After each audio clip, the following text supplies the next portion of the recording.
नमस्कार, मैं काजल मिश्रा। स्वागत है आपका। लाइव नजर डालते हैं हिमाचल प्रदेश की मुख्य खबरों पर। हिमाचल की सुखविंदर सिंह सुक्खू के नेतृत्व वाली कांग्रेस सरकार में जल्द ही भरा जा सकता है एक रिक्त मंत्री पद। मुख्यमंत्री ने मंत्रिमंडल के सहयोगियों के साथ की है चर्चा।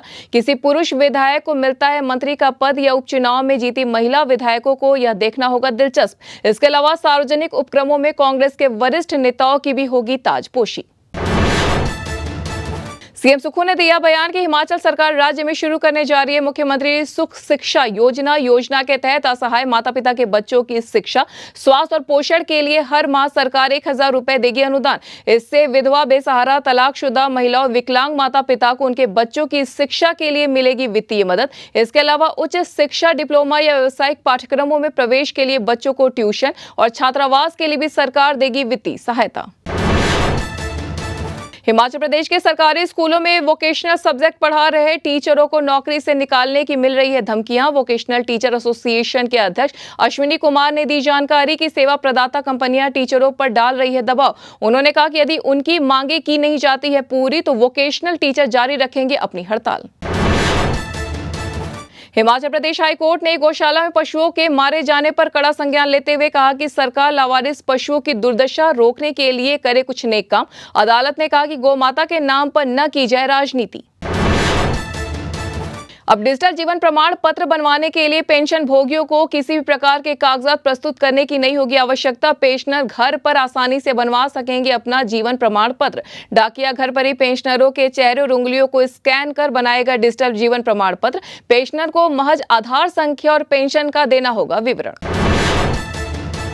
वन विभाग ने नौकरी देने के नाम पर हुई ठगी के मुख्य आरोपी ने ठगी की रकम से खरीद ली गाड़ी। आरोपी के बैंक खाते से 22.5 लाख रुपए की गई है बरामदगी। जांच में आया है सामने कि आरोपी खुद को युवा के सामने डीएम के रूप में करता था पेश। इसी तरह से उसका सचिवालय के उच्च अधिकारियों से जान पहचान का हवाला देकर 6 युवाओं से लाखों रुपए की राशि ऐंठ कर ठगी को दिया था अंजाम। हिमाचल प्रदेश सरकार राज्य के सरकारी स्कूलों में पढ़ने वाले बच्चों के लिए मिड डे मील में मोटे अनाज को करने जा रही है शामिल। कोदा, बाजरा, बाथू, कुट्टू और चौलाई जैसे अनाज बच्चों को न केवल लगेंगे स्वादिष्ट बल्कि उनके स्वास्थ्य के लिए भी होंगे फायदेमंद। नए शैक्षणिक सत्र 2025-26 से लागू करने की है तैयारी।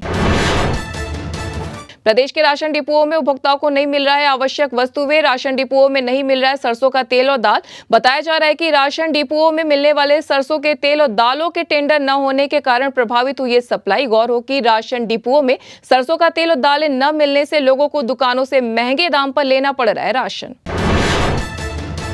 जल्दी हिमाचल पहुंचेगी वैली ब्रिज की पहली खेप। पीडब्ल्यूडी ने वैली ब्रिज से जुड़े टेंडर प्रक्रिया कर ली है पूरी। विभाग 10 करोड़ 95 लाख रुपए से 9 पुलों की कर रहा है खरीद। इन पुलों को प्रदेश के अलग अलग जगह जरूरत के दौरान किया जा सकेगा स्थापित। खास बात यह है कि पीडब्ल्यूडी ने इन पुलों को अलग अलग जोन में रखने का किया है फैसला। पिछले 1 माह से बारिश न होने और सर्दी में चढ़ते पारे के बीच हिमाचल प्रदेश में 8 नवंबर से मौसम में बदलाव आने के आसार। इससे प्रदेश के अधिकतम तापमान में 2 से 3 डिग्री तक की कमी दर्ज होने का है पूर्वानुमान। पश्चिमी विक्षोभ के कमजोर होने से प्रदेश में अधिकतम पारे ने बीते दिनों में बनाए हैं कई रिकॉर्ड। 7 नवंबर तक प्रदेश में मौसम साफ बने रहने की है संभावना। वही 8 नवंबर से मौसम बदलेगा करवट। तो ये थी हिमाचल प्रदेश की अब तक की मुख्य खबरें। ऐसी तमाम खबरों से जुड़े रहने के लिए देखते रहिए एनवन लाइव।